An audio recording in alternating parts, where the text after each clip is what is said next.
Alright, I want you to imagine this. You are standing at the top of a staircase and someone comes up creeping behind you, probably your sibling, and they straight up just push you down the stairs. You hit the ground and you get up bruised, in pain, and angry. What's your first instinct? You probably look up and you start yelling at whoever it was who just pushed you down the stairs, fully blaming them for the outcome because they literally just straight up pushed you. That's fair, but it doesn't help you in any way. Now you're just in pain and frustrated, and that's it. So what's the point here? The point here is that this is a fantastic opportunity to improve. You might just not see it yet. Listen, if you're not interested in exponentially progressing towards all that you were created to be, then you can stop watching here. This video is not for you.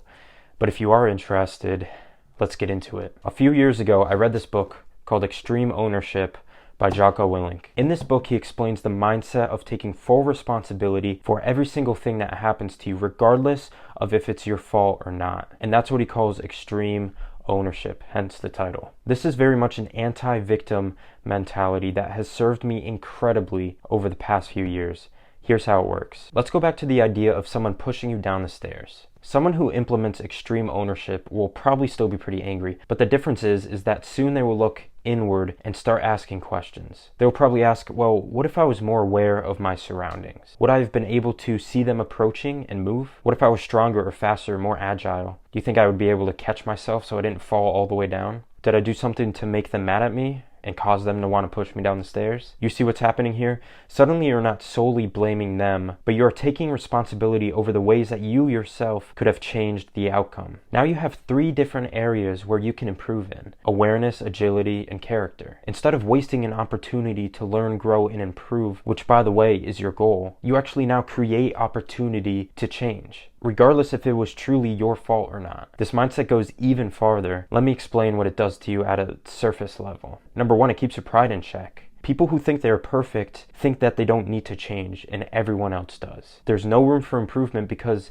there's no need. This causes them to stay stagnant. Extreme ownership does the complete opposite. It creates an opportunity to grow and improve out of everything. It keeps you humble. And number 2, let me just say, it obliterates arguments. This one's a big plus because it will save you so much time. How can someone argue with you if you take the heat, if you take full responsibility over whatever it is that you're arguing about? They can't. Let me tell you, this makes life so much more enjoyable, and it makes you so much more enjoyable to be around. 3, it helps you become more gracious and patient with other people, because instead of blaming them for everything, you take responsibility and ownership over it. Listen, people respect you when you take responsibility, and you respect yourself as well. It shows that you're humble and mature. So not only does adopting extreme ownership exponentially accelerate your progress towards your goals and causes you to improve every single day, but it's also most definitely going to improve your relationships, improve your character, improve your patience and your enjoyability of life. It's going to keep you humble and also make so many situations that were once incredibly frustrating into somewhat enjoyable, into an adventure, into a challenge, because now you have something to work on, something to work towards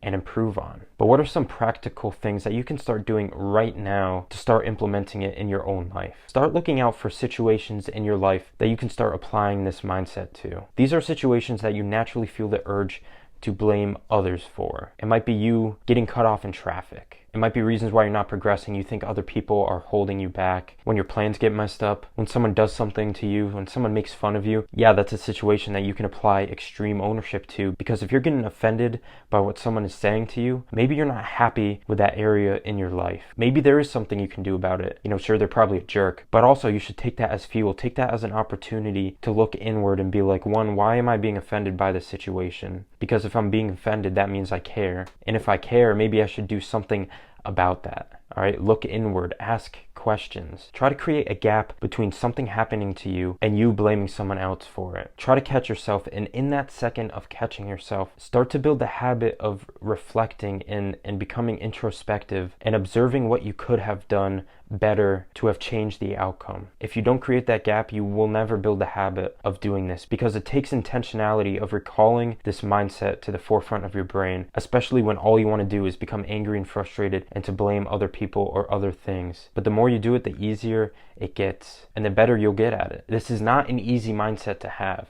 It is hard, it's uncomfortable, and it kind of sucks. Our ego likes to get in the way. You know, we like to justify not having to do anything and just blame others for whatever happens to us. But trust me, again, if you've made it this far in this video, I assume you have a goal of improving, of becoming the best version of yourself, and this is a surefire way to do that. Trust me, over the years, I've gotten addicted to applying this mindset to everything. Even if it's not remotely my fault or I even need to take any responsibility for it, I always look for something, because there's always something that I could be doing better. There's always something you can be doing better. But don't take my word for it. Implement this in your own life and see how it goes. It's not going to be fun. It's going to suck. And it definitely does not feed your ego. But trust me, you got to ask yourself, what's more important, your pride or your goals? That's up to you.